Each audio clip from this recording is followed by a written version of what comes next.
আসসালামু আলাইকুম সুপ্রিয় দর্শক, আপনাদের সবাইকে জানাচ্ছি ঈদ মোবারক। আশা করি আপনারা সকলেই ভালো আছেন আল্লাহর রহমতে। আজকের ভিডিওটিতে আমরা খুব গুরুত্বপূর্ণ বিষয় নিয়ে আলোচনা করব। 2025 সালে ভারত এবং বাংলাদেশে কবে হবে ঈদ উল ফিতর, ঠিক কোন দিন ঈদ উদযাপন করা হবে, এর পেছনে ইসলামিক ও বৈজ্ঞানিক ব্যাখ্যা কী রয়েছে এবং আবহাওয়া ও জ্যোতির্বিজ্ঞান অনুযায়ী চাঁদ দেখার সম্ভাবনা কতটুকু রয়েছে, সব কিছুই আলোচনা করব বিস্তারিত ভিডিওটিতে।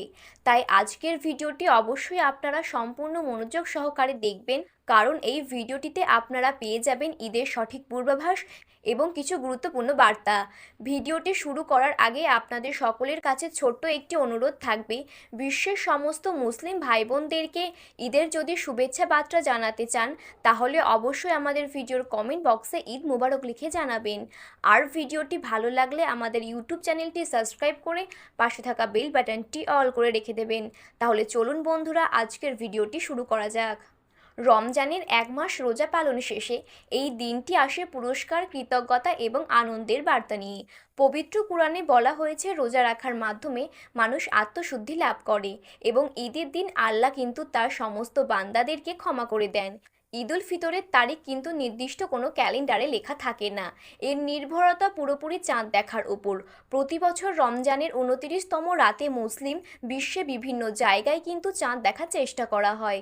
যদি চাঁদ দেখা যায় তবে পরের দিন কিন্তু ঈদ উদযাপন করা হয়, আর চাঁদ দেখা না গেলে 30টি রোজা পালন করার পর ঈদ উল ফিতর উদযাপন করা হয়। ইসলামের সাথে আবহাওয়া ও জ্যোতির্বিদ্যার খুব বড়সড় মিল রয়েছে। 2025 সালে রমজান শুরু হয়েছে 1 মার্চ শনিবার দিন থেকে। এরপর 29টি রোজা পূর্ণ হবে 29শে মার্চ শনিবার দিন। আর এই শনিবার রাতে চাঁদ দেখা যদি যায় তাহলে কিন্তু ঈদ উল ফিতর পালন করা হবে 30শে মার্চ রবিবার দিন। আর যদি চাঁদ দেখা না যায় তবে কিন্তু 30টি রোজা পালন করার মাধ্যমে 31শে মার্চ পালন করা হবে খুশির ঈদ। এই তারিখ ভারত এবং বাংলাদেশের ক্ষেত্রে এক, কারণ ভারত ও বাংলাদেশের মধ্যে চাঁদ দেখার পার্থক্য খুবই সামান্য।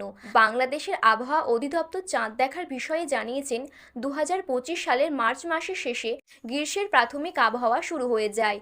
তাদের মতে 29 থেকে 30শে মার্চ রাতে বাংলাদেশের মধ্য ও দক্ষিণ আকাশ পরিষ্কার থাকবে।